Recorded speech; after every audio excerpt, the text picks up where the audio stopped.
Salut Selim, comment tu vas? Salut Tom, ça va très très bien. Comment tu En- vas toi? Ouais, ça va, franchement, ça me fait plaisir de t'avoir. En plus, là, je sais qu'il y a une grosse actualité pour toi, non? Je le vois Ouais, derrière toi, là. mais c'est ça. Alors là, je l'ai mis en tout petit. Là, j'ai le guide du copywriting deuxième édition. Il a tout pile une semaine, tu vois. Il est tout frais. Donc ouais, toi t'es encore là. J'ai encore la première édition. Là, il va falloir que je t'upgrade. Tu sais, un peu comme Ouais, comme sur les Tesla. Je vais t'envoyer le petit programme, la mise à jour. Ouais, c'était nécessaire parce que je sais pas ce que tu faisais en novembre 2022. Mais il s'est passé un petit truc. Il s'est passé ouais. un petit truc dans notre univers des gens du marketing, du web, de la vie, du copywriting. Il y a eu ChatGPT Oui, et c'est à vrai, c'est partir de là, ouais. ça a bouleversé vraiment nos métiers. Donc le bouquin, il nécessitait une mise à jour. Mais tu dis pas quand même que ça y est, ChatGPT remplace les copywriters. Non, non, non, bah non, pas encore parce que en fait, si tu veux, la base, c'est quand même la réflexion et sur la réflexion, si tu ne sais pas quoi demander, en fait, tu sais, c'est toujours les Américains, ils ont ce Hmm. proverbe que j'adore qui est: «You don't know what you don't know». Tu ne sais pas ce que Parce que tu tu ne ne sais sais pas. pas. Ouais. Donc en fait, le truc, c'est vraiment de se dire: «Attends, attends, attends, pourquoi je me formerais encore au copyright?» Ils savent poser les bonnes questions. C'est toujours ça, même en philosophie, on dit toujours: «Oui, parfois l'important, c'est la question». Mais oui, parce que si dans ta tête, t'as pas tous les bons modèles de réflexion, tu ne vas pas pouvoir poser les bonnes questions à ChatGPT. Oui, il va te faire des bonnes réponses, ok. Oui, il sait tout, ChatGPT. Mais si tu lui poses pas les bonnes questions et que tu ne l'orientes pas correctement, je vais pas dire que ça va te donner de mauvais résultats, c'est que tu n'auras pas le résultat que tu attends et ça peut devenir super frustrant. Je sais pas si tu te souviens de tes premiers essais quand tu as commencé à jouer avec. Au début, c'était pas fun. Tu vas te dire, ah, Cata, mais ouais. c'est Hmm. pas ça que j'ai demandé. T'es con ou quoi? Mais en fait, c'est un miroir. C'est toi, en fait, tu sais pas poser les bonnes questions. Exactement. Ah, c'est intéressant. Trop cool. Bon, on n'est pas là pour parler et faire la promotion de ChatGPT, mais plutôt d'un autre cerveau humain qui est tout autant important. Parce que finalement, tu as été, je pense, un homme de l'ombre pendant très longtemps. Et je suis persuadé qu'il y a plein de gens qui arrivent sur le marché qui ne te connaissent pas, alors que tu es quelqu'un. C'est pour ça que je suis content que je souris de t'accueillir. Toi, tu es très modeste, tu parles pas, mais tu es un petit peu un dinosaure du copywriting. Et c'est ce qu'on va aller découvrir aujourd'hui, quoi. C'est vrai, mais attends, des gens qui me connaissent pas dans le copywriting, mais normalement, si tu tapes copywriting, normalement, il y a mon portrait, tu sais, avec une auréole et tout qui sort. Ça, tu sais ce que j'ai vu l'autre jour qui m'a fait marrer? J'ai vu une conférence, tu sais, le chanteur, tout le monde se moque un peu de lui. Pitbull, tu vois, Ouais. Pitbull, il fait que des hits pour les dance floors et tout, c'est complètement merveilleux. Il est dans une conférence et dit, eh les gars, moi j'ai tellement réussi, quand tu tapes Pitbull dans Google, ma tête, elle sort avant celle du chien.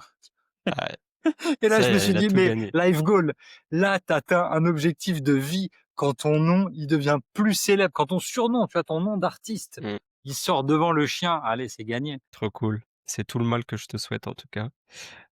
Du coup, l'idée, c'est quoi? C'est de tu puisses raconter ton parcours, et qu'on sache, bah, d'où tu pars et où est-ce que tu en es aujourd'hui, pourquoi tu fais la promotion de ce livre et tout ce que tu fais autour parce que j'ai l'impression que tu as eu 1000 et une vies. Donc ça va être, un podcast super intéressant. Donc la première question, j'aime toujours poser ces questions parce que j'ai toujours des réponses complètement différentes, mais ce serait: comment toi tu te présentes en une phrase? J'écris et je vous aide à écrire. OK? OK. S'il fallait une proposition de valeur, qu'est-ce que Ouais. je fais? Bonjour, je suis Selim Niederhofer, formateur en copywriting et copywriter. Tu vois? J'essaie de limiter au maximum le nombre de casquettes différentes pour Mmh. que le message, il passe bien. Mais vas-y, hein, j'adore être copywriter. C'est un vrai problème. J'adore être copywriter. J'adore bosser pour des marques, pour des entrepreneurs. J'aime écrire pour eux. Mais de l'autre côté, je suis aussi formateur et une grande partie de mes revenus viennent de la formation. Donc, bon, voilà, tu vois, je suis encore en train de dire ça. Je suis formateur et copywriter. À un moment dans la vie, il faudra juste que je dise, ouais, je suis formateur. C'est libre. Non, tu même plus besoin de te présenter finalement. Les gens, Salut, salut, sauront. c'est Anthony Bourbon. Tu veux commencer toi? Tu veux que j'ai des problèmes sur mon podcast qui est très, carré et je veux pas Très de lisse, problème, très très lisse. lisse. Tu veux devenir clivant, OK, pas de souci. Non, pas du tout. Mais alors ça, tu vois, c'est ultra intéressant. Typiquement, dans toute la réflexion, dans toutes les questions, et c'est un de mes problèmes marketing les plus fous. Et t'en as parlé, t'en t'as dit, t'es un des dinosaures Les gens, ils te connaissent pas. Ouais, pourquoi? Parce qu'en fait, moi, j'ai été élevé dans la nuance, au milieu. Mmh. C'est-à-dire que enfin pas forcément au milieu tout le temps, mais juste, j'arrive pas à polariser pour dire: «Ouais, il faut être gneu, gneu, gneu, la France c'est nul, la violence machin», ou alors de l'autre côté: «Bouh, bouh, les hommes, c'est trop des cons tous les hommes, j'aime pas du tout». Non, je peux pas moi. Le délire de d'un côté les féministes, de l'autre côté, les bros et tout, mais les gars, pas du tout. Moi, mon audience, j'ai plus de 60 de mes clientes, ce sont des femmes. On travaille le soir, on travaille parce que on a des rendez-vous, tu vois, toutes les semaines. On a le rendez-vous du mardi midi, copy lunch, et le rendez-vous du jeudi soir, qui sont les copy night, boss sur des textes. Et en fait, quand tu vois sur les photos, j'ai 70 de femmes, 30 de bonhommes. Il y a des soirs où, quand il y a des tu des soirs de Match de match, foot. parfois, ça arrive. Mais ouais, non, mais ça arrive quand on le fait le mercredi, bah, j'ai que des femmes. Tu vois, il y en a 15, il y en a 20, et puis, il y a zéro bonhomme. Mmh. Et un vrai problème marketing, mine de rien. C'est cool, hein, d'être nuancé et de pas lâcher des posts débiles tous les matins et de pas avoir des trolls dans tous les sens, mais c'est quand même une des règles du business, tu vois? Et encore plus aujourd'hui. L'argent, il est dans le froid, il est dans le chaud, mais il est pas dans le tiède. Moi, j'ai un problème là-dedans. Je suis dans le tiède. Et tu penses que du coup, le l'éducation que tu as eue, l'environnement dans lequel tu as vécu peut-être quand tu étais jeune et qui t'a suivi tout au long de ton parcours, a eu cet impact-là pour toi? Ça a été quoi un petit peu, si tu peux nous raconter les grandes lignes de tes démarrages en tant Ouais, bien que sûr. Écoute, personne? moi, mon père, il est militaire, donc en fait, tu files droit et si tu fais des conneries, tu prends des tartes. C'est super simple. C'est une phrase de mon enfance, c'est vraiment: «Ne fais pas l'intéressant, arrête de faire l'intéressant». Et en fait, en vieillissant, dans ma tête, tu sais, tu te reprogrammes un peu parce que toi aussi, tu bosses parfois avec des gens dans la spiritualité, dans le développement personnel. Et moi, j'avais écrit cette phrase qui est: «Arrête de faire l'intéressant, deviens intéressant». À partir de ce moment-là, tu ah ouais, mais en fait, c'est complètement différent. Effectivement, tu peux faire des trucs genre: regardez-moi», à poster toujours des selfies en maillot de bain, youpi, ou alors tu peux partager des choses, avoir vraiment des choses à dire. Là, je trouvais ça beaucoup, beaucoup plus intéressant. Mais j'ai toujours un peu quand même, au fond de moi, tu vois, à l'intérieur, la peur du gendarme et de prendre des grosses claques à base de: «Tu arrêtes, oui, t'es pas mieux que les autres». Donc ça m'empêche un peu de faire du bruit, de hurler en mode: «Vas-y, reste calme». Tu sais, c'est un peu mais c'est toujours pareil, c'est Thomas Pesquet quand il est dans l'espace, si les frères, vous vous rendez pas compte, c'est un petit caillou, on vit tous ensemble. T'as des gars, ils font des guerres où ils se montent le cerveau, ils se prennent pour des oufs. Vas-y, tu vas passer, tu vas faire tes 80 ans ou 100 ans et basta, c'est fini. Est-ce que Dans le meilleur vraiment des ça cas, vaut ouais. le coup? Ouais, est-ce que vraiment ça vaut le coup d'aller embrouiller tout le monde? Je sais pas. Tu vois? Donc c'est ça parfois qui me retient un peu. Il y a des jours où je me chauffe, hein, il y a des jours où je me dis: «Eh vas-y, je vais devenir un ouf, je vais poster que des trucs super offensants» et après je me rappelle que non, rappelle-toi, tu as des enfants, tu as une femme, enfin juste respecte les gens autour de toi. Est-ce que tu as besoin d'aller énerver les autres? Tout dépend du but. Tout dépend du but. Est-ce que tu veux faire moult thunes? Si tu veux te remplir les poches, ouais, vas-y. Si dans ta tête, c'est bon, tu as intégré le truc de je m'en fous des autres, je vis ma vie, on est dans le capitalisme, c'est moi, c'est ma tribu, et puis les autres, on verra après. J'ai du mal. Tu vois, en fait, le truc, c'est, il y a un peu une approche quand même un peu politique de me dire, en fait, putain, allez, je vis avec tout le monde. Ok, genre, on est un pays, on a une langue, on a une monnaie, on a une éducation. On va essayer de faire un peu, mais aujourd'hui, tu as une atomisation et tu peux rencontrer des gens, ils sont peut-être nés dans la même ville que toi, ils ont le même âge que toi, mais ils vont être en Jean-Claude Van Damme. Tu as grand écart, ils sont à l'autre bout du spectre, de la dinguerie, folie. Parce que je pense que tu peux apprendre aussi des autres, des personnages qui sont à l'opposé de toi aussi. C'est ça qui est la richesse finalement de la France et du monde entier. Mais complètement. Mais tu vois, et ça, c'est ce qui m'intéresse, c'est que je peux aller écouter des gars qui vont me saouler ou je suis pas trop d'accord, et des autres qui vont être super pas d'accord. Je vais écouter. En fait, tu sais, c'est ça, c'est le truc, c'est je peux comprendre comment ils en sont arrivés à penser et voir le monde comme ça. Mmh. Mais en fait, dans ma vie, j'ai beaucoup déménagé tout le temps parce que quand tu es militaire, tu vois, ils sont Des mutés tout le temps. affectations. Voilà, exactement, tous les 3 4 ans, tu bouges. Donc Dans mon mode de fonctionnement, il y a tu t'adaptes hyper vite. Tu comprends qui tu as en face de toi, ami, ennemi, comment ça va se passer, il t'aime bien ou pas. Adaptation, comment? Sport populaire, le foot. En France, dans le monde entier, tu veux t'adapter, allez, tu vas jouer au foot. Tu vois, normalement, ça passe bien. Et puis, tu écoutes, tu regardes, tu vois qui est une menace ou pas, et cette faculté d'observation surtout, bah, ça a joué. Tu vois, dans le comment tu es arrivé à devenir copywriter, à écrire des textes de vente, des pages de vente, des emails? Il y a ce truc, bah, les gars, en fait, chaque fois que j'arrivais quelque part, je devais me refaire des nouveaux potes. Mes potes, c'était quand même beaucoup les livres, tu vois, quand j'étais gamin, OK. et j'ai toujours lu. Vraiment les 2 gros débuts, c'est Spider-Man et la Bibliothèque Rose. Vraiment, hein, les bouquins de la Bibliothèque Rose, Mmh. que ce soit Oui Oui, le Club des 5, le Clan des 7. Dans la Bibliothèque Verte, tu avais les 6 compagnons, mais beaucoup, beaucoup, beaucoup de toutes ces lectures. Sous Mickey, ouais, évidemment, le journal de Mickey, tout ça, et puis après, ouais, les comics, assez rapidement, parce que mon père, il avait toute une caisse énorme au grenier, beaucoup, beaucoup de lectures, beaucoup de foot. Quand les jeux vidéo sont arrivés, en fait, et tu vois, c'est là que je me dis: «Mais mec, en fait, il y a rien de fou dans ta vie, quand tu écoutes Orelsan, c'est la même chose, tu vois? Je Ouais. suis né en 83, je crois qu'il est de 82, peut-être de 81, mais on est exactement de la même génération, et quand tu vas écouter des mecs comme Kian Kojandi ou Orelsan, on a vécu la même enfance de mecs en province, devant le club Dorothée, à vouloir être skater, au début des années 90, et à découvrir le rap. Tu vois? Donc il y a rien de particulier, et j'en parlais l'autre jour avec, Steve's Nkponu, tu vois? Le monsieur de Deviens Le visible. chapeau là, ouais. Mais oui, l'homme au chapeau. Et quand je lui disais ça, parce que lui, il est là pour t'aider à écrire ton histoire. Moi, à chaque fois, je dis: «Mais en fait, j'ai pas vécu une vie de ouf, j'ai vécu comme tout le monde, enfance, club Dorothée, livre». Il m'a dit: «Mais pas du tout, tu as des gars, ils ont jamais touché à un livre». Alors que pour moi, c'est autour de moi, j'ai l'impression que tous mes potes et mes copines, ils lisaient, on allait à la bibliothèque. Ça, c'est vrai.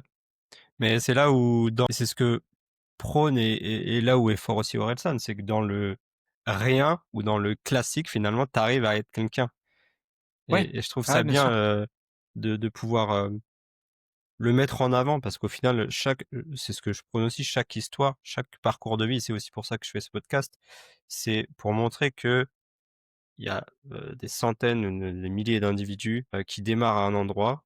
Peu importe d'ailleurs où est-ce qu'ils démarrent, c'est quel a été le chemin qu'ils ont pris, quels choix Ouais, ils ont bien sûr. fait pour arriver là où ils voulaient aller, tu vois? Et je trouve que c'est intéressant parce que du coup, il y a pas qu'un seul parcours et qu'il y a différentes, voilà, différentes possibilités avec son lot d'erreurs ou pas, mais ça, c'est OK, tu vois? Et tu arrives à justement à être aujourd'hui épanoui et pouvoir, faire des choses que, peut-être tu jamais imaginées, en fait. C'est ça qui est fou. Et c'est pas possible. Imaginez, pour moi, enfant, écrire des livres. Mais c'est pas possible. Tu vois, c'est quand tu viens d'un milieu populaire de classe moyenne, te dire: «Je vais devenir auteur de livres», mais pas une demi-seconde.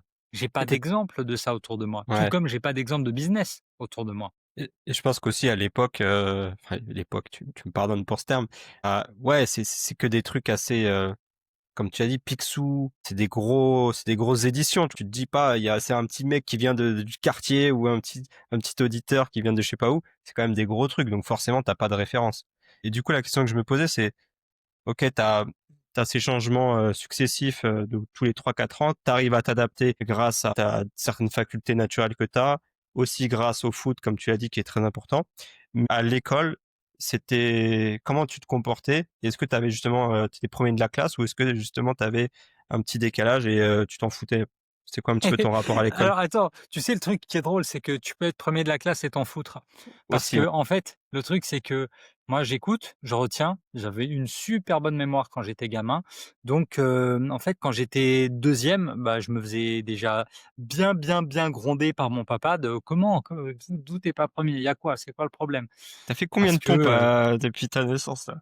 Parce que les militaires c'est comme ça si tu veux, c'est le truc. Et il y avait cette idée de: «Non, mais en fait, toi avec, ton prénom d'arabe, il faut que tu sois premier». Tu vois? mmh, «Ah d'accord, OK, j'ai capté», et donc j'ai internalisé tout ça vraiment de: «Ah oui, on est en France, OK, d'accord, ça va en être, province en compliqué». plus. Ouais, bien sûr, mais même Enfin, je sais pas, tu vois? Je sais pas, à province ou quoi.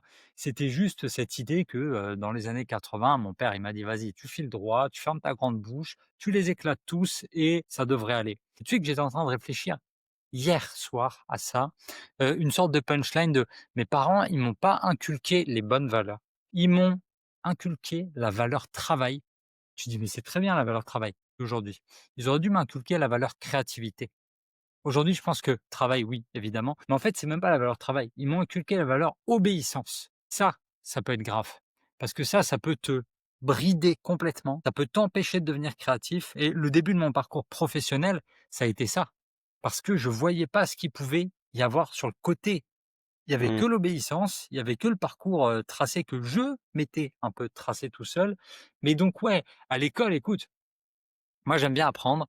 Je suis avec mes potes, c'est beaucoup plus calme qu'à la maison. Donc, je me dis: «Vas-y, mais c'est trop bien l'école. Il faut faire quoi pour que ça marche? Juste écouter et recracher ce qu'on t'apprend. Pff, allez, vas-y, easy».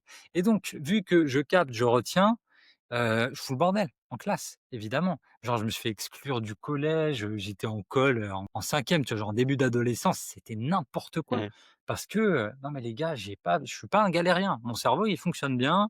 Le truc que tu me demandes, je vais te le faire et mon premier zéro, j'étais là, la prof de maths, tu vois? Elle m'a dit: «Bon, tu as résolu le truc, c'est pas du tout comme ça qu'on a appris à le faire en cours, donc j'ai le choix, soit je te mets 20, soit je te mets zéro. Tu veux quoi?» J'ai dit: «Ah, mets 0, vas-y». Je suis sorti, «Papa, maman, j'ai eu 0». Allez! Mais moi, j'étais trop content, mais je m'en Ouais. foutais.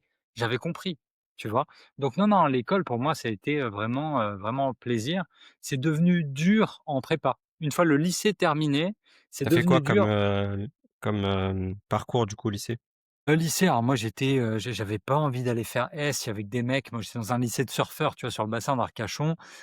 Je voulais passer du temps avec les filles, je voulais pas aller en L non plus parce que fumer de la weed, ça m'intéressait pas trop, Mmh. j'aimais bien me laver les cheveux. Donc je suis allé en éco, tu vois? Je suis allé, Classique. en terminale, éco, genre les touche à tout. Ceux tu sais pas trop ce Mmh. que tu vas faire d'eux, mais tu les mets en éco, c'était très, très bien. Et puis là, une fois avec le bac en poche, il y a mes profs, ils me disent moi je voulais aller en fac de droit. Tu vois? Je voulais aller en fac de droit pour, faire droit des enfants, tu vois? Pour protéger les enfants et tout.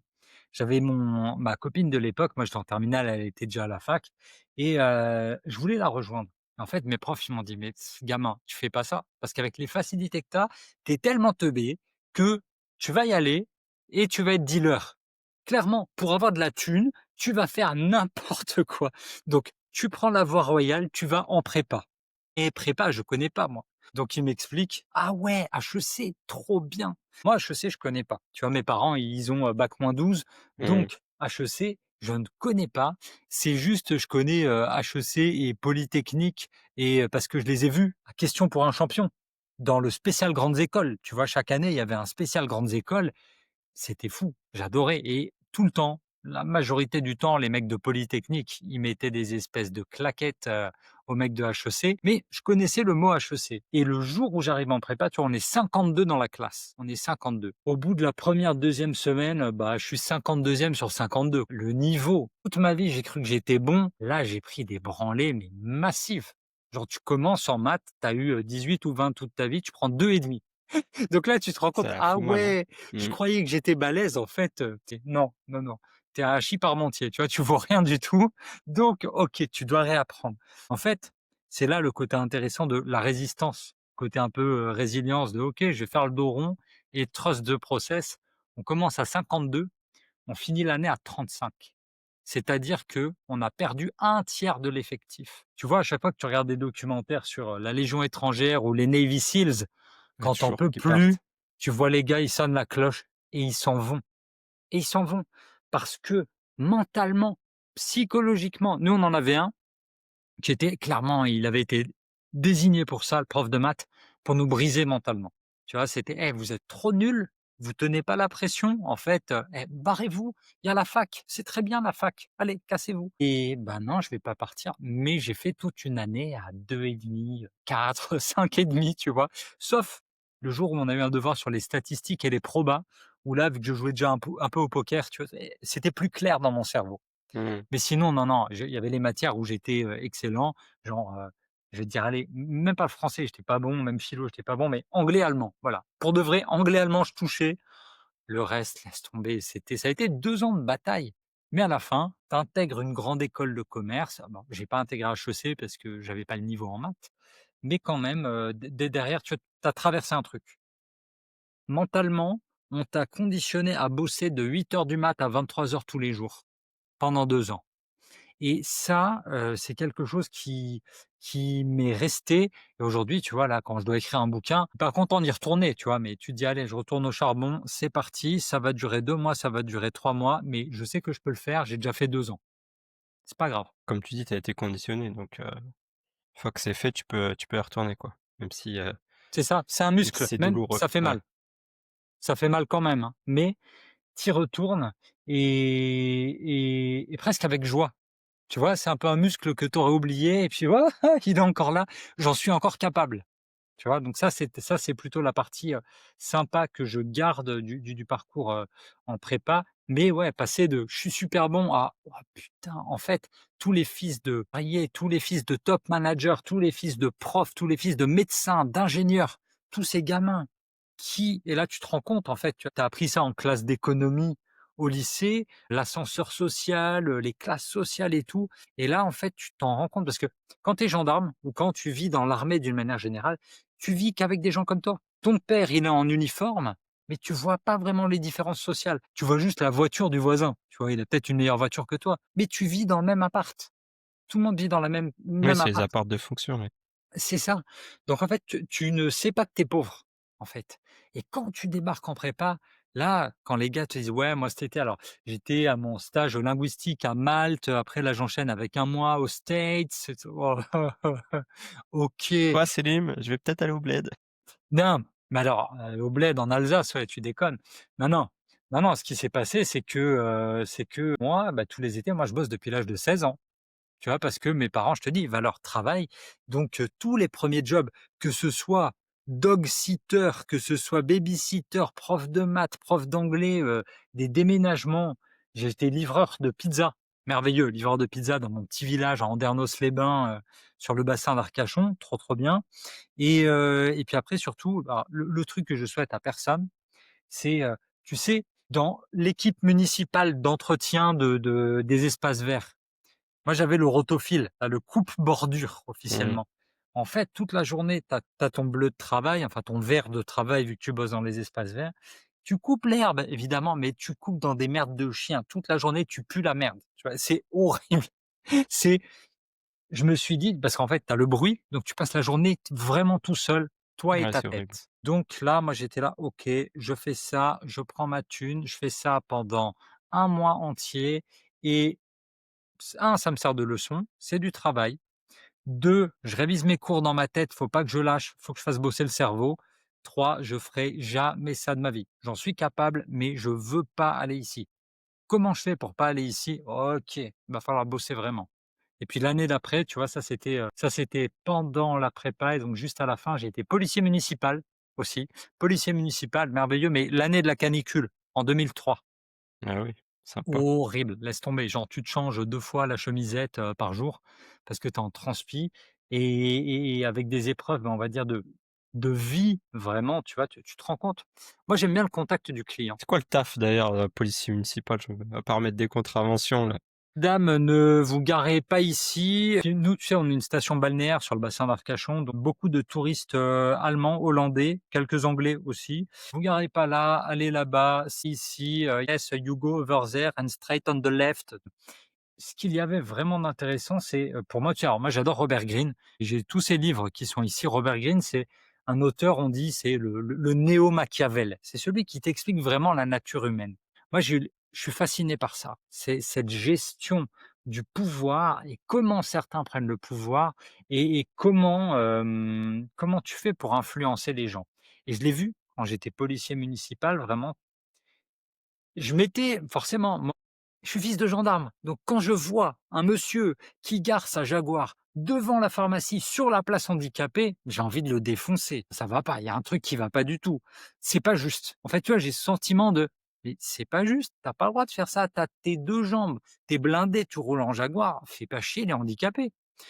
J'arrive, je prends son essuie-glace. Là, il me fait: «Waouh, vous touchez pas à ça, je connais monsieur le maire». Je fais: «Non, trop bien, moi aussi». Il me dit: «Mais allez, j'en ai pour 2 minutes». Mais franchement, 2 minutes, c'est juste le temps qu'il me faut pour le rédiger. Moi, tu vois, là, à ce moment-là, j'ai 20 ans et il y a pas moyen. C'est juste une question de justice que je me fais embrouiller après évidemment par, mon boss, hein, parce que le mec connaissait vraiment le maire vraiment embrouille le chef de la police qui m'embrouille vraiment. C'est toujours ça et de la Mmh. même manière, il y a un fils de ministre qui vient se garer. Il gare une BM noire sur un passage pour piétons. Mais attention, passage pour piétons où les handicapés, tu sais, en fauteuil roulant, c'est creusé pour qu'ils puissent descendre et là, je pourrais me dire: «Vas-y, ferme les yeux, tu t'en fous, tu viens déjà de te faire confisquer ton carnet de PV pendant une semaine, c'est pas le moment de recommencer». Mais en fait, à ce moment-là, il y a un monsieur en fauteuil roulant qui arrive et là, il me regarde genre: Je peux pas descendre, t'es obligé». C'était fils de ministre. Un quart d'heure plus tard, je suis convoqué dans le bureau de mon boss. Genre mais vraiment, hein, le mec a appelé son père, le père a appelé le préfet a appelé le maire a appelé le chef de la police et je me suis fait dégommer encore. C'est ultra intéressant pour moi de voir comment fonctionne l'humain. Tu as des mecs qui sont en sans limite. Ils ont pas les mêmes règles. C'est il y a l'élite, il y a les boss, le reste, on s'en bat les couilles. Pardon de parler Les mal. gueux. Mais Ouais, oui, les gueux. mais oui! Non, mais tu vois? Et c'est ça qui est intéressant et c'est aussi pour ça qu'aujourd'hui, tu as tellement de gens qui vivent dans une colère ultra, ultra intéressant et c'est là que, quelque part, moi je te dirais, ben, venant d'où je viens, j'arrive à voir tout. J'ai côtoyé le très riche, très puissant, mais je sais aussi ce qui se passe, tout en bas. Donc, dans mon travail, il y a toujours cette notion de respect de alors évidemment, je préfère vendre aux riches, ils ont plus de thunes, c'est beaucoup plus facile, d'accord? Tu as moins de problèmes d'impayés, de trésorerie, de: «Célim, je vais pas pouvoir payer, ce mois-ci ma formation de devenir copywriter 5 étoiles». OK, tu respires, tu fais: «Putain et moi mon loyer, je le paye comment?» C'est genre j'invente de la thune? Non, mais tu comprends plus facilement, tu acceptes un peu plus facilement. Ouais, je vois. Concrètement, qu'est-ce qui se passe en sortant du coup de ta prépa? Tu fais quoi et ça débouche sur quoi? Si on doit avancer dans le temps. Ouais, bien sûr. Bah, écoute, je fais Grenoble École de Management, une très bonne école de management, qui est classée, 6e ou 7e, selon les années. Donc en gros, tu as toutes les indéboulonnables, le top 5, tu vois? Quand on dit HEC, ESCP, ESSEC. En 4, tu as Lyon, en 5, tu as l'EDEC, Lille, Nice et derrière, c'est une bataille entre 5, 6 écoles. Donc de bonnes écoles, OK? De bonnes écoles.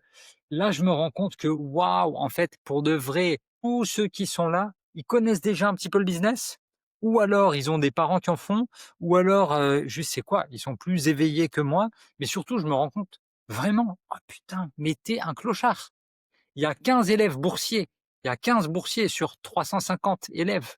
Donc les clochards, là, on se connaît tous. On se voit au bureau de la madame, à qui il faut payer les chèques tous les mois là et et c'est dur.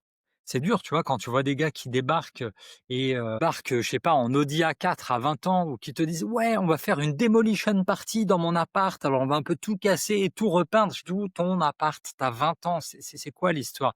«Non, mais mon appart, enfin, c'est mes parents, ils me l'ont acheté». «Ah ouais, normal» et là, je me rends compte que, OK, en fait, tu pas arrivé. C'est pas maintenant. Là, tu vas vraiment voir parce que même en prépa, tu le vois pas. En prépa, tu Est-ce vois qu'il y avait il y avait une sorte de jalousie?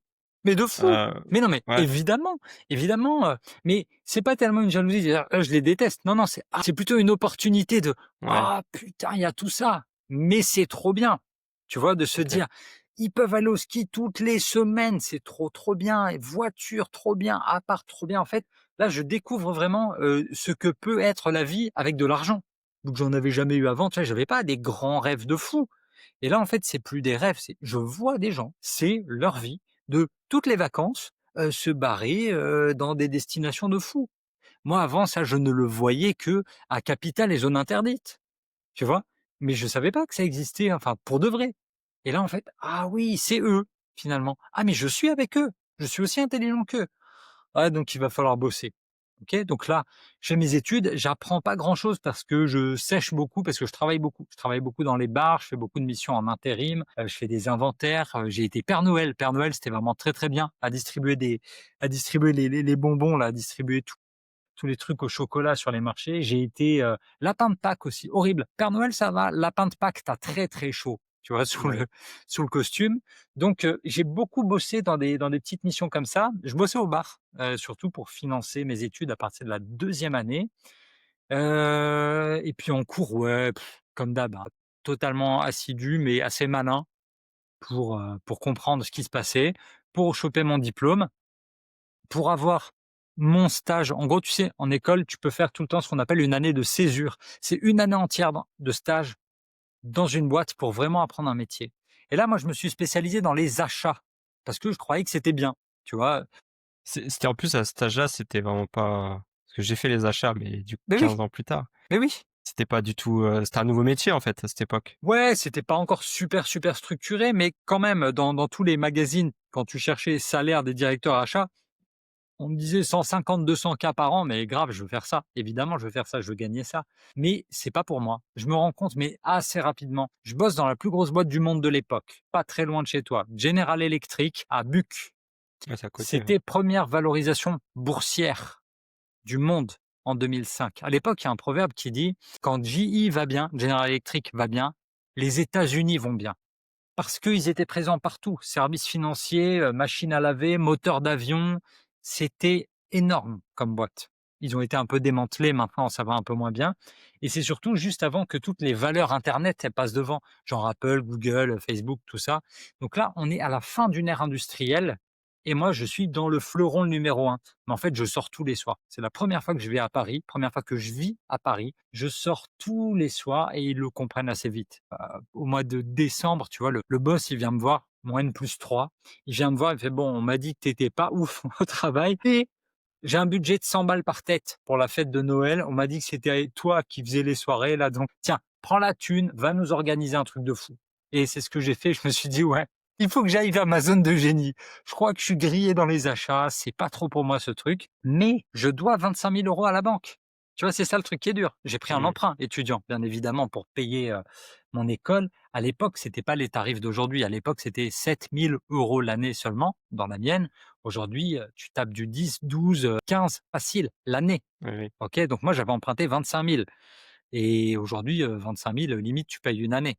Très, très, très, très dur et quand je sors et ben, je prends un job que j'aime pas. Je démissionne au bout de 2 mois et demi parce que je me dis: «C'est vraiment pas pour moi cette histoire» et je me retrouve à faire rien chez moi pendant un mois, à réfléchir. Je sais que je veux pas faire ça. Je commence à bloguer, je commence à écrire en ligne, je commence à lire des blogs de plus en plus. Là, tu vois, on est fin 2007. C'est la crise des subprimes qui arrive. Je vais bosser un petit peu chez Gap, OK? Pendant 6 mois. Je dis un peu, en réalité, là, je vais bosser chez Gap pendant 6 mois et c'est la honte. Pour moi, c'est la honte absolue. J'ai un bac+6 dans les achats. Je suis censé être payé entre 2 500 3 000 balles par mois en sortie d'école et je me retrouve à gagner 1 000 € par mois, à plier des t-shirts et le plus dur, si tu veux, c'est d'être dans la ligne 1, tu vois, à La Défense là, je rentre le soir, je croise des potes à moi, ils sont tous en costard et ils me voient en jean basket. Ils font: «Ouais, mais qu'est-ce que tu fous en jean basket?» «Bah, je bosse chez Gap».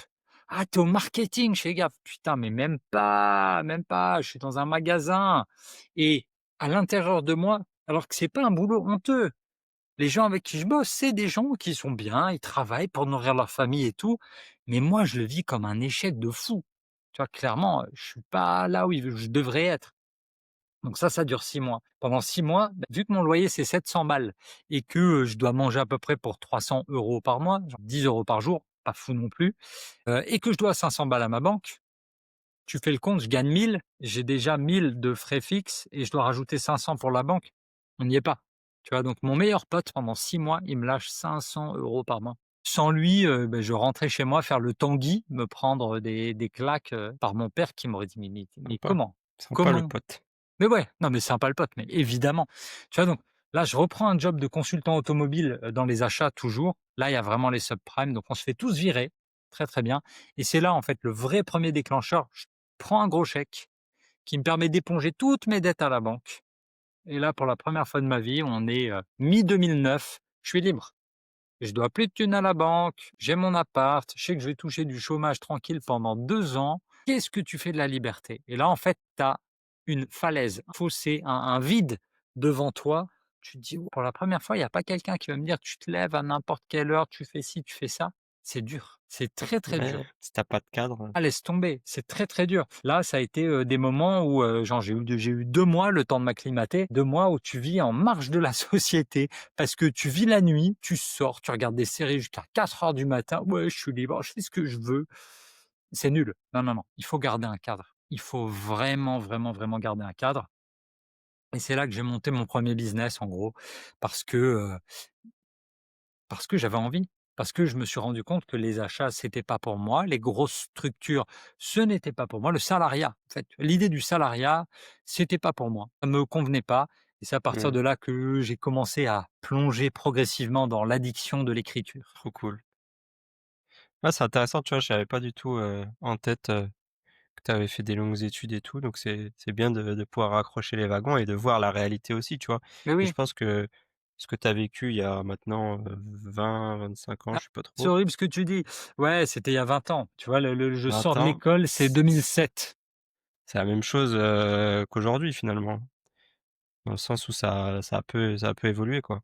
Mais c'est bien, je trouve que, enfin c'est bien, une crise te permette finalement de faire cette introspection Ouais. et de te rendre compte que, finalement le schéma actuel ne te convient pas et du coup tu vas aller tenter un truc qui est, clairement de l'inconnu puisque comme tu l'as dit, tu pas de parents, ni de potes forcément dans l'entrepreneuriat et donc tu vas faire tes propres armes, quoi. Et zéro, t'as pas idée. Le jour où je veux lancer ma propre boîte, avec mes potes, ils ont dit: «Allez, on trinque à la naissance de Échec SARL». Pour eux, tu vois? En termes de D'accord. mindset, c'était sûr que j'allais dans le mur. Parce que juste, c'est pas un truc, qui était dans leur matrice, quoi. C'est pas ils savaient pas lire ça. On n'a pas été élevé avec ça. On n'a pas été élevé avec des créateurs d'entreprises, des fondateurs d'entreprises. Nous, on a été, élevés en école pour voilà, on sait ce que c'est un directeur financier, on sait ce que c'est un directeur des achats, directeur commercial, tu vois? On connaît toutes ces fonctions-là, mais créer une entreprise ou vertige, c'est loin, c'est compliqué. C'est quoi du coup les souvenirs que tu as, quand tu crées ta 1re structure? C'était quoi, une micro peut-être à l'époque ou peut-être c'était un autre nom? Et c'était quoi l'idée du Auto-entreprise, ouais, business? ouais. Ouais, C'est au moment de la création du statut des auto-entreprises. Je deviens coach en séduction pour hommes. Je crée une boîte, avec, mes potes blogueurs et ils m'aident à faire un site internet qui est superbe. C'était si bien écrit, c'était beau, c'était léché, c'était merveilleux et je dois faire à peine 10 clients en un an. Fiasco total. Parce que dans ma tête, en fait, pour faire la promotion d'une boîte, il faut être vu à la télé et à la radio et dans la mmh, presse. J'ai fait que ça pendant un an. J'étais à Paris, je sortais tout le temps, je rencontrais les journalistes, on faisait des documentaires. J'ai fait des chaînes qui existent même plus aujourd'hui, genre NT1, Énergie 12, tu vois, un gros documentaire sur France 3. J'ai tout donné dès le début de l'activité. Je te promets, en fait, chaque fois qu'il y avait un passage télé, tu as un petit pic de trafic sur le site, zéro vente. Et là, tu te dis, il y a un truc qui va pas. Il y a un truc vraiment qui va pas. Donc, je rencontre des gens et il y a une fille, une amie à l'époque, qui me trouve une annonce en ligne qui me dit: «Tiens, regarde!» Moi, à l'époque, mon gros délire, j'aurais adoré travailler chez GQ, le magazine pour hommes. OK, à l'époque où ils écrivaient pas c'était encore, coté, ouais. Ouais. voilà, à l'époque où c'était encore bien et elle me trouve ce truc, magazine sur les relations hommes-femmes, cherche rédacteur. Je me dis: «Mais vas-y, c'est pour moi, je vais aller travailler chez Elle ou chez GQ, trop bien». En fait, non, c'était un site qui s'appelle artdeséduire.com et je rencontre le fondateur de artdeséduire.com et c'était un concurrent, mais que je sous-estimais, à l'époque parce que son site était dégueulasse. C'était très, très moche. Il vendait des PDF, il vendait des formations en ligne, il ne montrait pas sa tête. Moi, dans mon référentiel, je me dis: «Mais il y a rien qui va, c'est pas possible» et en fait, en le rencontrant, je me rends compte qu'il est blindé déjà, qu'il vend beaucoup, que le site fonctionne très, très bien et qu'en fait, c'est moi qui n'y connais rien au business et c'est là c'est lui qui me fait découvrir le copywriting. Je te la fais vraiment courte. C'est là que je comprends en fait pourquoi mon site ne marchait pas. Parce qu'il ne convertissait pas. Pourquoi? Parce que aucune notion de douleur, aucune notion de copywriting, aucune notion de call to action. Mon site, il était mignon, mais c'était pas un site destiné à vendre. Et là, Mmh. j'apprends tout. Avec lui, j'apprends tout. On fait des articles, on fait des guides, on fait les pages de vente, on fait des séquences d'emails. Enfin, c'était de la dinguerie. J'ai tout appris C'était vraiment, vraiment, vraiment très bien. On a fait des millions, on est monté à des mois où, tu vois, tu avais 1,8 million de visiteurs par mois sur le site. Je crois qu'on a tapé la barre des 2 millions. Le pic, ça a été 2015-2016, vraiment, les très, très grosses années. À partir de 2012, on est monté en puissance et j'ai rédigé en 10 ans, j'ai rédigé plus de 2 500 articles sur le sujet. J'ai dû tourner 200 vidéos qui doivent toujours être sur YouTube. J'ai enlevé, tu vois, tu as ton petit trophée, System.io. J'ai enlevé mon trophée System.io et le petit trophée YouTube, la chaîne des 100 000 abonnés. C'est génial, tu vois? C'est trop cool quand tu développes une communauté comme ça, c'est trop, trop bien et au bout d'un moment, bah, j'avais fait le tour. Tu vois? Au bout de 10 ans, C'est 2010-2020, bien, ouais. j'ai Du fait coup, le tu étais tour. en quel statut? Tu étais quand même embauché ou tu étais en freelance? Non, mais j'étais même pas associé tellement j'étais nul, tu vois? En business, j'avais Mmh, pas de notion de ça. En gros, j'étais le visage de ce truc-là. Mais derrière, j'ai pas pris de caillasse, pas plus que ça. Je OK. vivais bien, mais je n'ai pas gagné non plus des 1000 et des cents. Pas Ouais, suffisamment pour investir, acheter une maison, enfin, tu vois? Ou faire des trucs, de foufou. Donc non, non, non, ça c'était pas mal et vu que j'étais jeune et que j'avais plein d'énergie et que je devais être un peu, très créatif à l'époque, et ben, il me fallait un deuxième et un troisième job. Deuxième job quasiment en même temps, j'étais community manager de Patrick Bruel de ouais, ça 2011. m'intéresse. Bref. Écoute, de 2011 Logique. à 2019, fou, dinguerie. Comment ça se fait que tu peux devenir déjà c'est community manager, ça existait pas ou très peu. Comment tu arrives finalement à faire cette connexion, quoi? À l'époque, dis-toi que je te dis, je sors tous les soirs.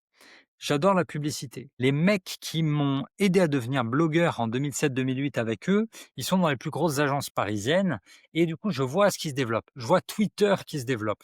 Je vois les apéritweets. C'était des apéros pour les comptes Twitter de Paris. Mais à l'époque, c'était vraiment quelques journalistes, 2-3 créatifs et tout le reste, c'était que des gens de la pub. Là, on est en 2009, 2010, OK? Et en voyant tout ça, moi, je touche les outils. Vraiment, je joue à fond avec toutes les nouveautés à l'époque parce que j'ai le temps.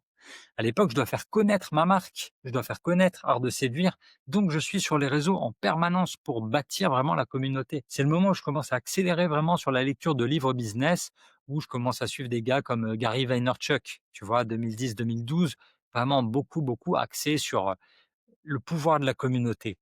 Et genre, je me mets même en coloc avec des gens, on va dire de Twitter. Tu vois? On était très, très, très visibles et le but du jeu, c'était créer des trucs, faire des soirées, organiser des repas, être le plus haut possible dans les classements d'influence, tu vois? Qui commençaient à se développer à l'époque, principalement sur Twitter et avec Instagram qui arrivait vraiment.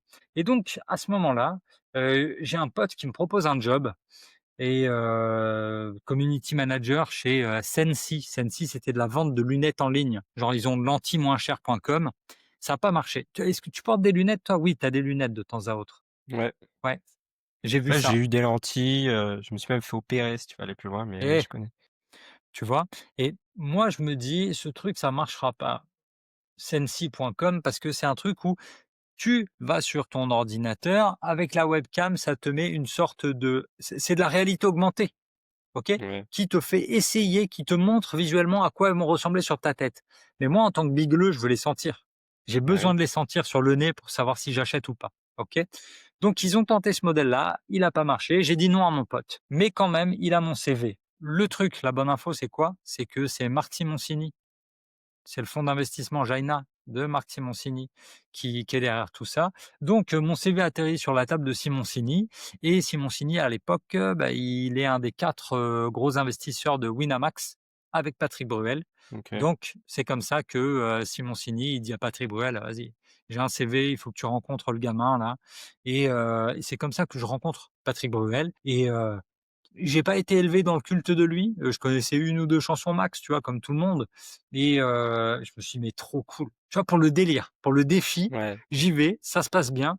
Avec lui, meilleure rencontre business au monde parce que le contrat, ça a été une poignée de main pendant 8 ans. Allez, réglé, c'est tout, tu vois? La connexion, elle était à ce niveau-là de: «Allez, on avance, on déroule, on bosse» et c'était fascinant. Un, de le mettre sur Facebook. 2, Twitter, lancement en direct à l'époque, chez Hanouna, tu vois, en 2012. 2014, on lance le compte Instagram, pareil, en direct. Je me suis retrouvé dans des camions régie de TF1, tu vois? Concert en direct, au stade, de Lille, au stade Pierre-Mauroy. C'était en 2014-2015, je sais même plus. Je suis dans le camion régie à choisir les tweets qui vont s'afficher chez toi, sur ta télé. J'étais comme un fou. Tu sais, tu te sens trop Trop puissant à bien. ce moment-là, c'est génial et surtout tu vois les chiffres, quoi. Tu passes de, 6 000 abonnés à 70 000 en une soirée. C'est complètement fou et puis, bah, pareil, au bout d'un moment, tu as fait le tour du manège, tu l'as fait 3 fois, c'est suffisant. Tu vois, le manège, c'est on sort le single, on sort l'album, on sort les clips, deuxième single, on parle du live, on vend la tournée, on enregistre le live, on fait la promo du live. Entre-temps, il tourne un film. Entre-temps, il y a les tournois, World Series of Poker à Vegas. Entre-temps, il y a chaque année les enfoirés. Donc ça te fait des années qui sont remplies en permanence et c'est fascinant. Pour moi, Mmh. c'était fascinant de voir comment est-ce que tu fabriques l'information pour un gars qui a de l'actu en permanence. Et derrière, bah, tu rencontres tous les Laurent Ruquier, Michel Drucker. Mon préféré, Stéphane Bern, mais je l'aime, il est tellement gentil. Ça a été mon préféré, tu vois? De Il a toutes l'air, les ouais, grosses rencontres, merveilleux, mer bien. mais C'est vrai que ça doit attention, être un monde, ouais. monde à part, crevant. Vraiment, il faut de l'énergie parce que là, c'est du 24 heures sur 24. Ouais, j'allais dire, tu pas de meuf, t'as pas il faut pas que tu d'enfant, Tu capté. Alors, tu peux avoir des meufs quand même, tu peux en avoir une aussi, mais ça vient souvent en opposition. C'est-à-dire que: ouais, «Ouais, mais j'avais c'est prévu Dédé, quoi. de...» Ouais. Patrick d'abord, tu vois? Et ça a été des sujets d'embrouille. Ça a Ouais, été bien sûr. clairement des sujets d'embrouille. Tant pis. Moi, j'étais super content. J'avais envie de bosser avec lui, et là, d'ailleurs, si vous avez Netflix, il y a une série un peu où je me suis un peu reconnu là-dedans, ça s'appelle Hacks, Hacks, tu vois? Comme un hack pour aller plus vite, mais au pluriel, Hacks et c'est, une jeune écrivaine, une ghostwriter de Comedy Club qui va, suivre une grande dame du stand-up qui a 70 ans, tu vois? Qui est et OK. c'est fascinant et j'ai retrouvé deux trois similitudes. Vous avez gardé contact ou pas? Parce que je me dis en 6 7 ans, Ouais, ouais, ça forme toujours. quand même une certaine amitié, quoi. En fait, tu sais, c'est ça qui est intéressant pour moi, c'est toujours de garder la bonne distance. Amitié, peut-être pas, mais respect. OK. Respect mutuel pour, waouh, je dis, il a une force de travail. Encore une fois, tu vois, moi, les gens que j'aime, c'est des gens qui bossent. Très créatifs, évidemment, mais Et quand tu ils vois, bossent, c'est intéressant parce que c'est tout à l'heure, au début de l'épisode, tu dis: «Mon père, ce que je regrette, c'est qu'il m'ait, cantonné dans la notion de travail» et là, finalement, tu viens y mettre du respect. Donc finalement, c'était pas si, désintéressant ce qu'il t'a inculqué. mais non, mais c'est hyper important, c'est hyper, hyper important et encore aujourd'hui, tu vois? Toi comme moi, on regarde beaucoup ce que font les Américains et tout. Alex Hormozy, il est tout le temps en mode machine à base de «Yeah, you're gonna outwork everybody». Ouais, ouais, mais bon, outwork quelqu'un quand tu as 20 ans ou 30 ans, c'est facile. Bosser plus que eux, c'est-à-dire, tu vois, pareil, Aznavour, l'an dernier, pendant la séquence de promo pour le film, avec, Tahar Rahim, il dit, «Je connais pas de meilleure recette pour le succès que rien ne peut battre 17 heures de travail par jour». Mais évidemment, 17 heures de travail par jour quand tu décides de tout donner et tu te dis: «Tant pis pour la famille, tant pis pour les amis, je veux réussir, c'est comme ça, pas autrement». Moi, j'adore les gens qui ont une vision comme ça. Mmh. Je me dis juste: «Bon, il y a des pots cassés, il y a des sacrifices à côté, mais tout le monde n'est pas prêt à faire ça» et c'est vrai que c'est quand même plus facile quand tu es plus jeune, je trouve. Parce que dans ma vision de la paternité et de la famille aujourd'hui, vas-y, moi je m'en fous. Il y a pas de je vais bosser, des heures de fou pour un client aujourd'hui. Non, non, non. Le matin, je dépose ma fille, le soir, je la récupère, je suis avec elle. Tu vois? Un exemple vraiment bête, un exemple simple. On m'a proposé d'animer un live tous les samedis matins pour quelqu'un sur, du ghostwriting. Ouais, j'ai envie de le faire. Pas le samedi matin. Du lundi au vendredi soir, trouve-moi un horaire, mais pas le samedi matin. Le samedi matin, je suis avec ma fille. Toi comme moi, on le sait, de 0 à 18 ans, c'est là où tu vas voir tes enfants 90 du temps. Après, ils sont plus là et ça passe vite. En fait, ça, il faut pas se dire: «J'ai le temps, j'ai le temps». Non, non, vas-y, moi, je vais profiter vraiment. En fait, tu sais, c'est toujours une sorte de vengeance, de: «J'ai pas passé assez de temps avec mes parents quand j'étais enfant, ma fille, je vais tout lui donner. Je vais passer le plus de temps possible» et forcément, ça a un coût sur ma carrière. Si j'avais Bien envie de sûr. déchirer beaucoup plus, je pourrais, mais dans ce cas-là, vas-y, je m'en occupe pas. Je connais des entrepreneurs, des entrepreneuses qui sont là: «Non, non, vas-y, je m'occupe pas d'eux, pas le matin, je m'occupe pas d'eux le soir, juste je passe les vacances avec eux» et fine. Ils sont OK avec ça parce que les gamins sont quand même bien éduqués, il y a de la thune, ils font du piano, du poney, du cheval, du tennis, ils partent en vacances, où tu veux, ils sont très, très bien habillés et quand même, ils prennent les repas ensemble, peut-être. Est-ce que j'ai envie de ça? Non. Chacun a sa vision, je pense effectivement de l'éducation et de l'accomplissement personnel. Du coup, comme tu as dit tout à l'heure, tu es prêt à aller, et quel Ouais, sacrifice tu mets derrière. ouais, c'est ça. Et du coup, ça a été quoi, le déclic en disant: «Je travaille pour les autres», donc en tant que CM, en tant que, avec Art de séduire, Ouais. à, je deviens finalement formateur et j'ai ma propre entreprise? Écoute, en fait, le premier échec en 2009, il m'est resté en travers de la gorge pendant longtemps. Tu vois? Parce que ça a duré plus de 10 ans. 10 ans à me Mmh, remettre en selle, à bosser pour les autres en me disant: «Ah, tu pas assez fort, t'es pas assez bon, laisse tomber, c'est pas pour toi». Donc, tu vois, pendant tout ce temps-là, oui, Art de séduire, oui, Patrick Bruel, mon blog à côté, des articles sponsors, beaucoup de voyages, machin, génial et mes premières missions en ghostwriting, oh pardon, mes premières missions en copywriting à l'époque pour Wilkinson, pour Boss, pour Guerlain, pour la Fnac, pour Veuve Clicquot, plein de gros clients, très, très stylés, mais toujours dans l'ombre. Ouais, toujours, on va dire, un peu dans l'ombre et à un moment, ouais, surtout au moment où j'arrive à la fin d'Art de séduire, où je me dis: «Bon, tu as tout donné, toute ton énergie, tout ça et tu as bâti un château pour un autre. Tu voudrais pas arrêter un peu?» Et là, je me dis: «Attends, mais il y a pas qu'Art de séduire. Même modèle avec Patrick Bruel. Merde!» Pareil, j'ai donné toute mon énergie pour son rêve à lui. Est-ce que toi, tu aurais pas un rêve un peu quand même? Et c'est là que je me dis: «Ouais, waouh, va falloir cadrer tout ça. Tu es bon dans quoi? Tu fais quoi? Ah, tu écris pour les autres. OK, go, bah, continue là-dedans, trouve de nouveaux clients et ne fais plus que du copywriting». C'est comme ça que j'ai recommencé dans 2018, donc là, je suis en cumul de tout. 2018, je cumule tout, tout, tout.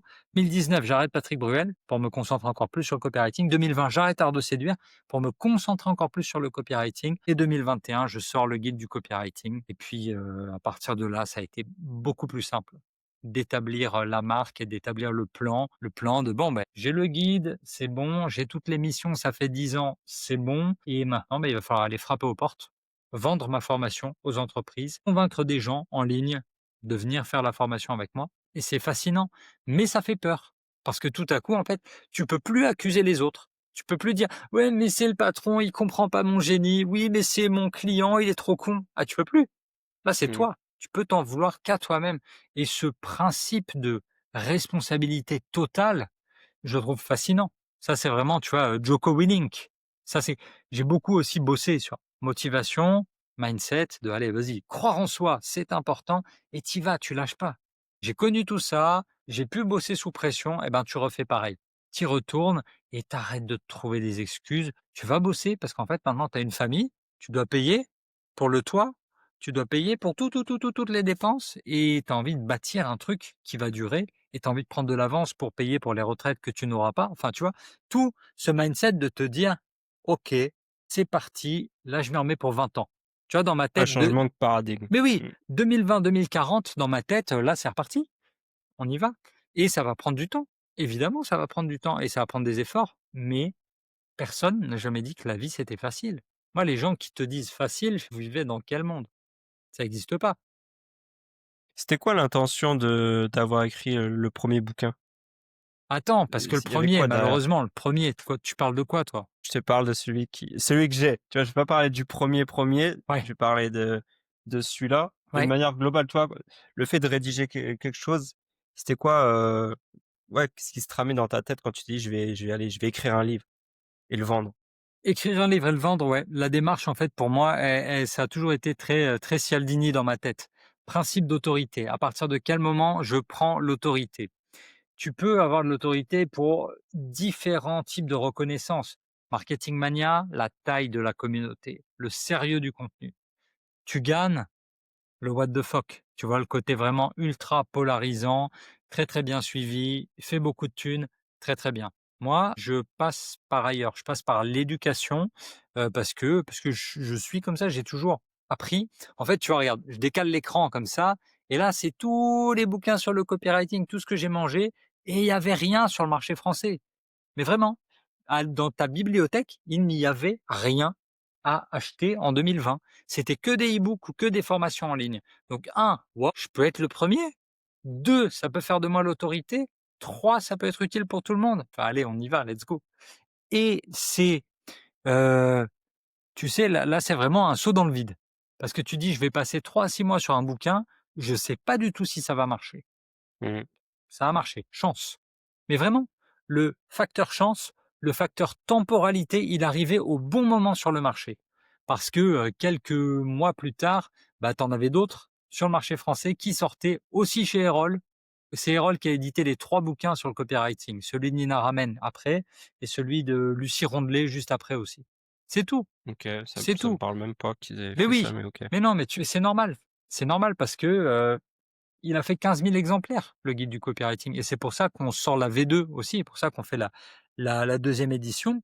Donc non, non, je le fais pour me rassurer moi en premier lieu, tu vois? Il y a toujours cette notion de, «Non, tu beau avoir bossé pour toutes ces grandes boîtes, t'as beau faire ça depuis 2010, c'est pas encore assez». À Tu avais quel moment envie d'avoir cette reconnaissance de, mais petite partie oui! d'ego d'écrire un livre et il est vendu, tu vois?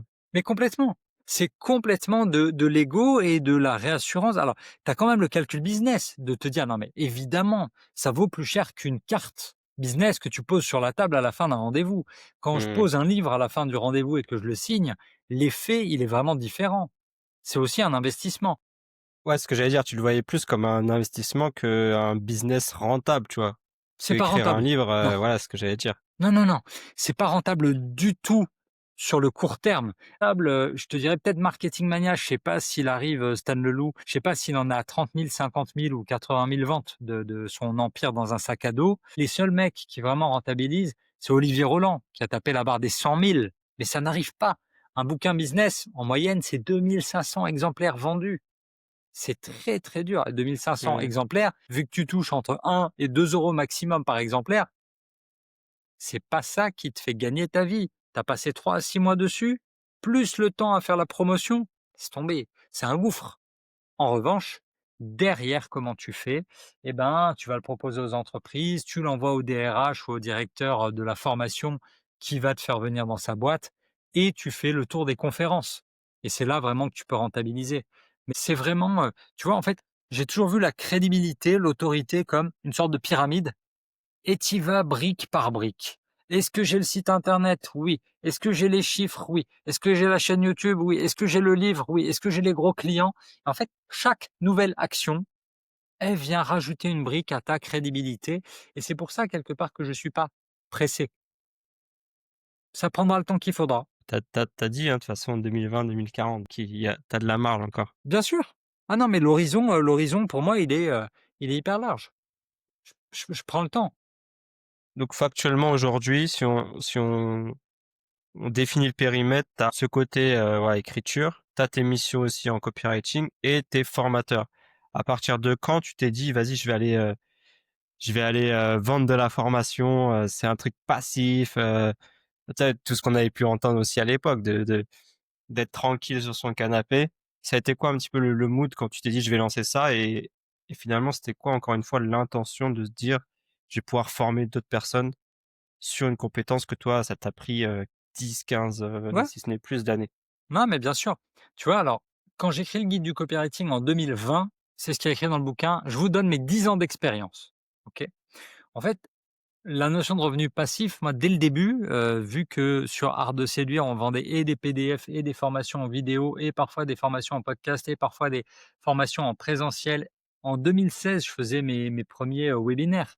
Tu vois? Tous les lives, nous, on faisait ça, c'était en 2016. Aujourd'hui, c'est partout, c'est merveilleux, très, très bien. Ouais. Mais nous, on faisait ça déjà à l'époque et donc, ben, moi, je sais très bien que c'est pas passif tout ça, parce que j'ai des dizaines, voire cinquantaines d'articles à écrire par produit pour le promouvoir, plus tous les emails, plus être présent, tout ça. Non, non, passif, ça n'existe pas, donc je le savais. À quel moment je me dis que je dois vendre, de la formation? Ça faisait déjà partie du plan. Continuer d'écrire, c'est bien, mais tu sais très bien que quand tu continues d'écrire, tu bosses pour les rêves des autres. J'avais déjà fait, donc c'est une partie de ma mission. Je dois garder les pieds sur le terrain pour prouver ma crédibilité, pour continuer de comprendre ce qui se passe, comment ils parlent les clients, qu'est-ce qu'ils attendent les clients aujourd'hui. Et de l'autre côté, OK, je vous montre. J'ai bossé pour des gros aussi gros que vous ou même plus gros. Je continue de former des jeunes, des débutants. J'écris pour vous. venez, faites-moi venir dans votre boîte, je vais venir vous former». Pourquoi? Beh, parce que simplement la formation en entreprise, ça paye mieux. Une journée, ça paye très bien. L'autre jour, j'ai une dame qui me disait: «Ouais, en plus, c'est bien, une journée de formation, tu peux gagner 1 500 €». Je lui ai dit: «1 500 € pardon madame, moi je demande bien plus que ça, vraiment plus que ça». Elle me dit: «Ah non!» Si, tu vois? Et c'est le but, c'est le but. Si je pouvais faire que ça 2 3 fois par mois, franchement, je serais content. Pépite, ouais. Mais Et c'est oui, quoi du coup un peu la comment tu démarches finalement parce que là on n'est pas vraiment dissocié de l'infoprenariat, qui est purement ouais, bien digital. sûr, bien sûr. C'est quoi un peu ta stratégie, pour aller, Heu, toucher ce genre d'entreprise? alors là, tu es obligé de prospecter. Là, tu es obligé de prospecter, LinkedIn, cold mail et puis tu y vas et tu targetes, les 3 qui peuvent te faire venir. Tu targetes le directeur marketing, tu targetes, le directeur, RH, enfin direction RH et parfois pour des plus petites boîtes, tu vois? J'ai envie de dire les plus petites boîtes, 100-500 employés, tu as encore le big boss, le CEO qui prend la majorité des décisions. Ouais. Donc c'est peut-être lui qu'il faut voir. Mais même, 30 employés. Je vais parfois dans des boîtes, des, journées de formation pour les 8 employés et c'est très bien parce qu'ils ont tous de l'écriture à faire. Donc c'est ça a du sens et c'est comme ça, quoi. C'est vraiment je préfère viser les plutôt grands groupes, même s'ils ont des process ultra chiants pour la facturation, Oui, c'est pour qu'ils long. te créent dans leurs fiches fournisseurs et tout, mais c'est normal. C'est comme ça que tu tiens une vraie boîte, hein, avec des vrais process. Donc moi, ça me ralentit un peu, ça me saoule, mais l'argent, il est là. Ce sont les grosses boîtes qui ont des politiques RH solides qui investissent dans la formation de leurs salariés, qui ont les moyens de payer les formations que je dispense. Voilà, le game, il est vraiment là et l'accélération en 2026, ça sera vraiment là-dessus. Excuse-moi, j'allais dire, tu as des retours quand même sur, les personnes une fois que tu as formé sur 1 ou 2 jours? Comment tu arrives à aller un peu suivre, le fait qu'ils appliquent, derrière? Tu as une espèce de Exactement. renouvellement, de fidélisation? Ben, alors, c'est ça qui est dur sur la partie renouvellement fidélisation. Donc, tu vas aller chercher on va dire des KPI un peu tangibles. En un, est-ce qu'il te rappelle? Oui, ça c'est le côté cool de se dire 1 an ou 2 ans après, les gars ils me rappellent, soit pour refaire une session, pour remettre un peu de copywriting dans la tête des nouveaux qui sont arrivés, soit ils me recommandent à un de leurs collègues dans un autre département. Merveilleux. Ça au moins je me dis ok, le travail a été bien fait, a été validé, donc ils me recommandent. Ça c'est bien. Deuxième point, ça c'est le plus rare et c'est dommage. Parce que toi et moi, on est là, show don't tell. On n'est pas là pour le blabla, on veut montrer des chiffres. Ce qui est bien, c'est quand un directeur marketing, il me fait venir vraiment pour rebosser des formulaires spécifiques, des pages spécifiques. On a un taux de conversion à date, on fait les modifs ensemble et derrière, on voit le changement Oui. gagné, validé. Le vrai souci, dans ces genres de formations, c'est que très souvent: «Ouais, super formation, on a un nouvel état d'esprit, on écrit beaucoup mieux». Putain, mais donnez-moi des chiffres. Mais c'est dur Ouais, et c'est clair. c'est exactement le problème qu'ils ont au quotidien pour évaluer chaque année, tu vois? Autant dans un département achat, tu sais comment tu évalues les gens. Est-ce qu'on a fait des économies cette année? Chez les sales, les commerciaux, OK, quelle thune on a fait cette année? Dans le marketing, super dur à mesurer. Alors évidemment, tu as des métriques aussi, tu as des KPI, mais pour mesurer la qualité de l'augmentation de ton copywriting, Mais du coup, je me pose la question, de manière globale, tu vois? Parce que le marketing et d'autant plus le marketing digital, c'est assez récent. Quand tu vends dans ce genre de boîte, c'est quoi un petit peu le niveau en copywriting ou en marketing, tu vois? c'est variable. Tu sais, c'est ça qui est intéressant, c'est assez variable parce que tu peux avoir des salariés qui sont proches de la retraite, qui ont fait qui ont fait toute leur carrière dans la boîte, il y en a de moins en moins. Tu peux avoir des jeunes qui sont vraiment ultra balèzes sur Instagram ou TikTok, qui sont de gros, gros consommateurs de réseaux sociaux, mais qui n'ont pas forcément la vision business, site internet, capture, emailing, relance, conversion derrière. Tu peux en avoir un ou deux qui touchent déjà. Eux, c'est mes préférés parce que eux, ils vont me rentrer dedans en formation. Eux, en formation, ils Ouais. veulent me défoncer. Dès que j'ai le truc: «Ouais, mais non, mais un tel a dit ça et ci et ça». Cool. Ils m'apprennent des trucs en même temps, donc là, c'est bien, tu vois? C'est toujours se dire: «OK, je suis formateur les gars, je vais vous donner 80 pour mettre à jour 80 90 des gens dans la pièce. Il y aura peut-être une brute qui va m'apprendre un ou 2 trucs dedans». Et c'est pour ça que tu vas en formation, tu es toujours un peu, enfin toujours un peu, je sais que je vais leur apporter Mais tu as toujours peur du moment où: «Non, pas du tout, cette étude, elle dit le contraire». Oh fuck! Tu vois, ce moment-là, tu te dis toujours: Ouais, ça «Ah, peut arriver. je suis démasqué, ça y est!» Mais en fait, non. Parce que tu es tellement dans vu que tu as 1 journée ou 2, tu abordes tellement de sujets entre le site internet, les formulaires de capture, l'emailing, les réseaux sociaux, l'écriture avec l'IA. Tu vas tellement bosser sur tous ces aspects-là qu'ils en ressortent avec: «Waouh, s'il te plaît, tu peux nous laisser le PowerPoint?» T'inquiète, c'est prévu. Il y a tout dedans, il y a la fiche de résumé, il y a les exercices, tout va bien. Valeur perçue, Ah, c'est le but du jeu. Mais c'est pour ça aussi qu'en 2026, l'idée, c'est de vendre une demi-journée supplémentaire de suivi à plus 6 mois, tu vois? OK, Parce que c'est là que vraiment, un, ils vont voir qu'ils ont progressé et 2, moi, ça va me permettre de récolter du chiffre. Parce ouais. qu'aujourd'hui, sur les, 15 boîtes que j'ai formées, j'ai quand même un gros problème de, je peux montrer 2 chiffres peut-être sur les 15 formations, mais il y en a beaucoup, c'est le directeur marketing qui dit: «Ouais, super formation, je recommande». Cool, mais c'est pas suffisant. Tu vois? C'est bien, mais j'aimerais quand même, plus. Le souci, c'est que, bah, tu le sais, on a souvent des NDA, les accords de confidentialité, parce qu'ils ont pas envie de crier partout à la concurrence: «Alors on a bossé sur ce formulaire, celui-là, on a obt» galère et Ouais, c'est ça normal. c'est le plus Mmh. dur. C'est le Ça, c'est revers le de la plus dur. médaille, on va dire. C'est d'obtenir vraiment le témoignage chiffré. Celui-là, il est galère à aller trouver. Ouais, ouais. OK, trop cool.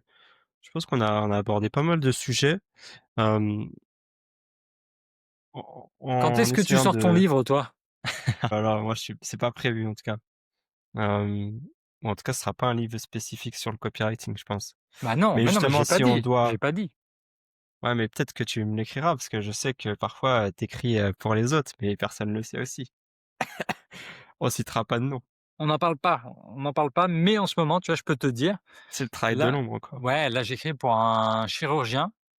J'ai écrit le bouquin pour un chirurgien et en janvier-février, je vais aller travailler sur un livre pour une coach de vie, qui a une grosse, grosse, grosse audience. Donc, ça, c'est des projets, tu vois, qui me font vraiment vibrer. C'est super cool. Mmh. Ça me sort un peu de du pur copywriting, genre vas-y, écris ta séquence d'email de lancement, ta séquence d'email de bienvenue, ce que j'adore. Mais là, sur du long format à base de 50 000 mots, tu es sur autre chose.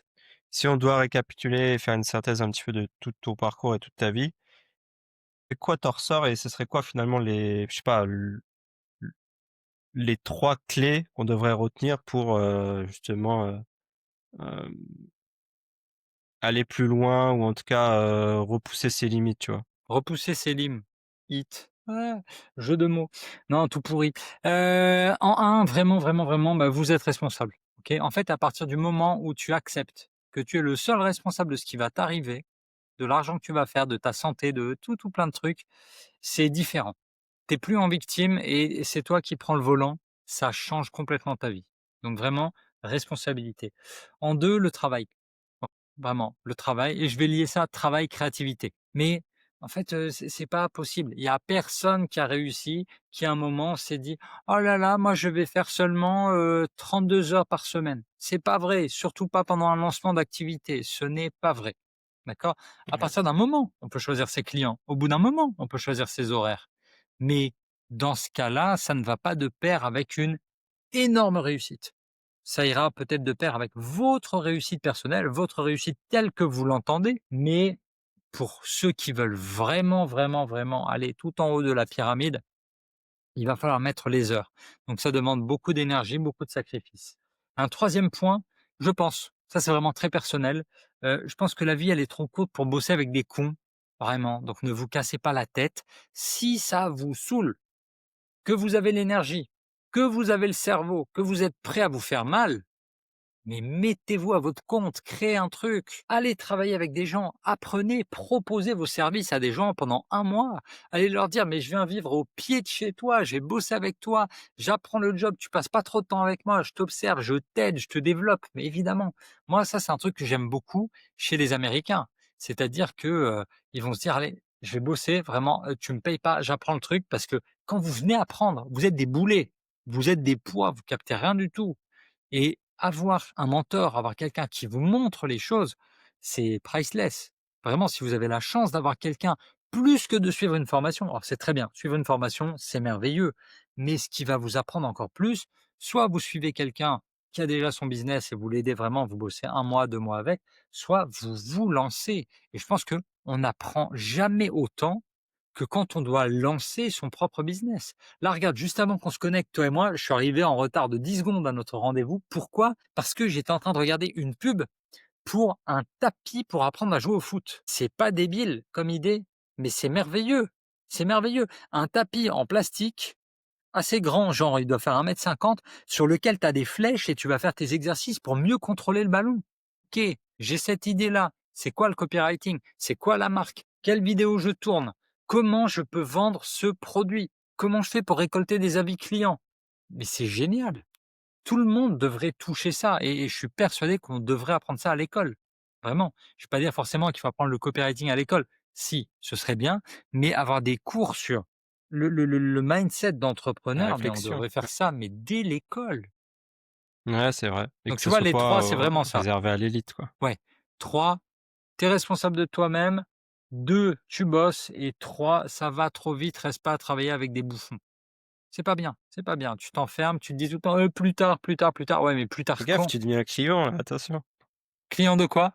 Clivant, clivant. Ah, On va clivant. faire Oh, un réel, écoute, non, je pense pas parce que je pense qu'on a quand tous eu des entreprises, enfin, des expériences dans le salariat où à un moment donné, tu as soit un collègue qui te saoule, un patron qui te saoule, un fournisseur qui te saoule. Je connais très peu de gens qui ont eu de la chance pendant toute leur carrière, tu vois? Et il y a un moment où bon, là, je crois que c'est plus pour moi.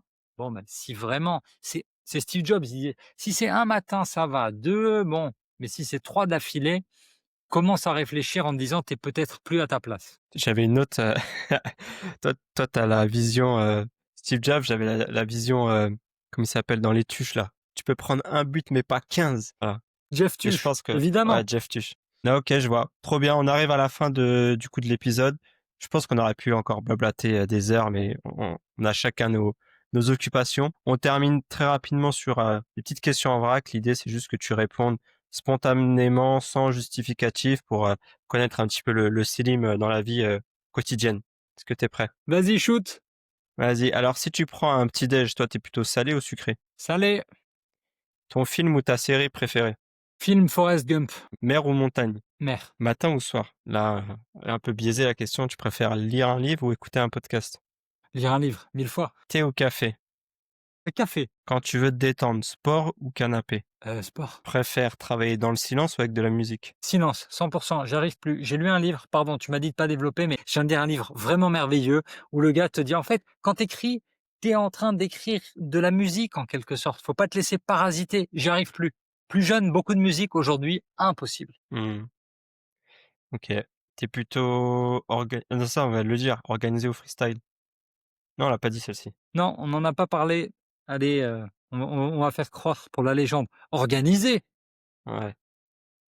Et tu préfères 1 000 000 cash maintenant ou 10 000 € par mois à vie? Tu sais que j'ai jamais su compter et que je suis mauvais en effets composés.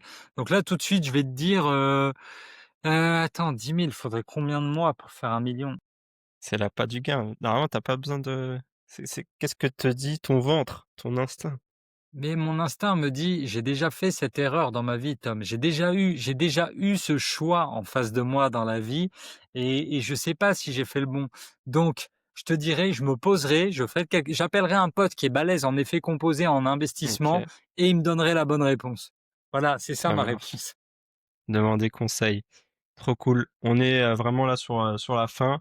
Est-ce que tu as un dernier message que tu aimerais faire passer? Oui, grave, vraiment. À l'époque, je disais à tout le monde: «C'est le meilleur livre du monde et il ne coûte que 10,80 €». J'ai été obligé de changer de discours. C'est le meilleur livre du monde, il ne coûte que 11,20 €. Si vous ne l'avez jamais fait, lisez Influence et persuasion de Robert Cialdini. Il est Est-ce que je l'ai disponible encore? en français, il est disponible en version poche. La réédition, elle est là. Tom, je l'ai là pour toi si tu veux, à l'écran Ah, il est et beau. voilà, 11,20 €, il y a tout dedans. Il y avait 6 principes à l'époque au moment de la sortie, mais il y a maintenant 7 principes de persuasion. Mais c'était À pas mon Comment se faire sens des amis ça? C'était pas le ou c'est non, une autre? C'est un non, autre? Comment se faire des amis, c'est Dale Carnegie, il doit être, Ah oui, oui, pardon. un Ouais, peu ouais, tu plus raison. haut. Il est Ouais.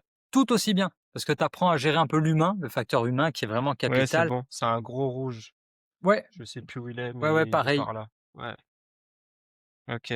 Mais c'est Ouais, c'est ça vrai pour qu'il est moi, cool. c'est le conseil de vie, j'en ai qu'un seul. Évidemment, lisez le guide du copywriting, mais si vous n'avez que 11,20 € dans la poche, lisez Influence et persuasion. Et si vous n'avez pas cet argent, eh ben, lisez un résumé d'Influence et persuasion, mais quand même, ça vaut le coup de passer 6 à 7 heures de lecture dessus. Trop bien. Ce sera le mot de la fin. Merci pour tout en tout cas. Merci pour l'échange.